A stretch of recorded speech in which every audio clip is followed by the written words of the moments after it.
Yes, she agreed, but I still have to quit. I bet you're his best fan. She measured the words. I am, she said. Has he ever been to a Saturday morning rehearsal to see how good you are? No, he should, I told her. He should be your number one fan. The next day after 6th hour, my door flew open with a thud. Dave thundered toward me, looking twice as big as his 260 pounds. His arm dangled by his side, his large fist clenched as if around my neck. He leaned across my desk, veins popping, face red as a beat. You, he stammered. Can I help you, Dave? I asked, hoping that my voice wouldn't shake the way my knees were. He never got beyond you before he turned and stopped out of the door. I listened until the heavy footsteps shouted down the stairs to the first floor. Sherry did continue with the play, and I can honestly say starred in her heart. I also noticed that she smiled more, and occasionally I saw her interacting with other students with a great deal of poise. Dave, I heard, found another girlfriend.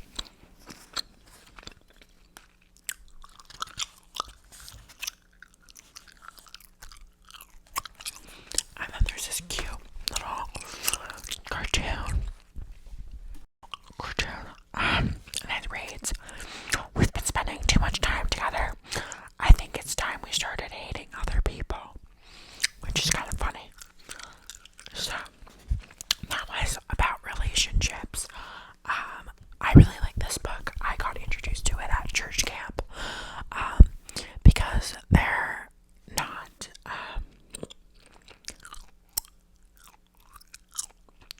they have tons of different stories. It is faith-based, but I think a lot of people who aren't religious can relate to it. Like, that story had nothing to do with faith. It just had to do with standing up for yourself and being a strong, independent person. So let me read the back to you for a little intermission between book stories. This is your book, written for teens just like you, to help you through these exciting but challenging years. You read about love, family, friendship, school, and sports, faith, growing up, and tough times.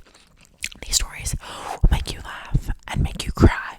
Most importantly, they'll show you that you're not alone. Admit that a lot of other kids are going through the same ups and downs as you as they take the big step from being kids to being adults. So, let me pick another story. Let me go to that.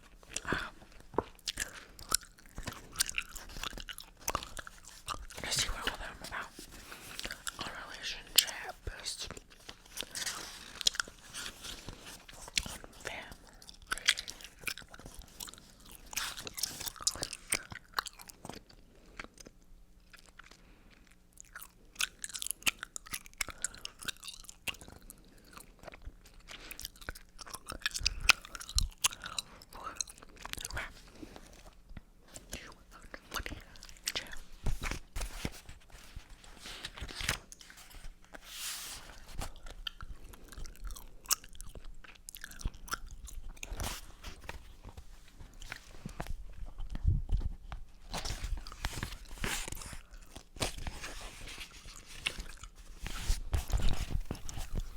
Okay, so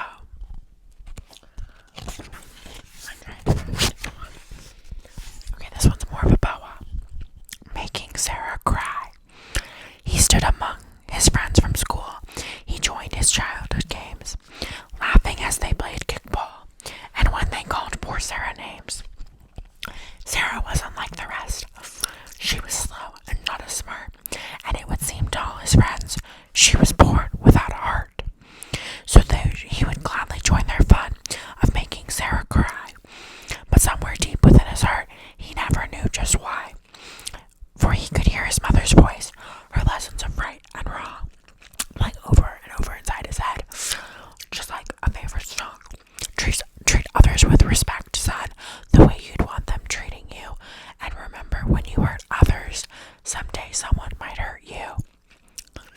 You know, his mother wouldn't understand the purpose of their game, of teasing Sarah, who made them laugh, as their own tears felt like rain.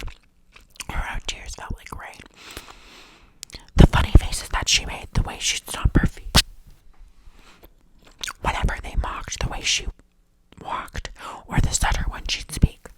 To him, she must deserve it, because she never tried to hide, and if she truly wanted to be left alone, then she should stay inside. But every day she'd do the same. She'd come out to play, and stand there, tears upon her face, too upset to run away. The game would soon be over, as tears dropped down her eyes, for the purpose of their fun was making Sarah cry. It was nearly 2 whole months. He hadn't seen his friends. He was certain they all must wonder what happened and where he'd been. He felt a little nervous as he limped his way to class. He hoped no one would notice. He hoped no one would ask. And about that awful day, the day his bike met with a car, leaving him with a dreadful limp and a jagged-looking scar. He held his breath a little as he hobbled into the room, where inside he saw a welcome back banner and a lot of red balloons.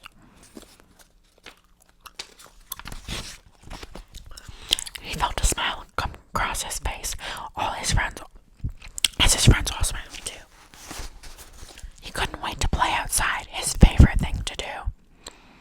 So the second that he stepped outside and saw his friends all waiting there, he expected a few pats on the back. Instead, they all stood back and stared. He felt his face grow hotter as he limped to join their side to play a game of kickball, and of making Sarah cry. An awkward smile crossed his face when he heard somebody laugh, and heard the words, "Hey, freak, where'd you get the ugly mask?" He turned, expecting Sarah, but Sarah could not be seen. It was a scar upon his own face that caused such words so mean.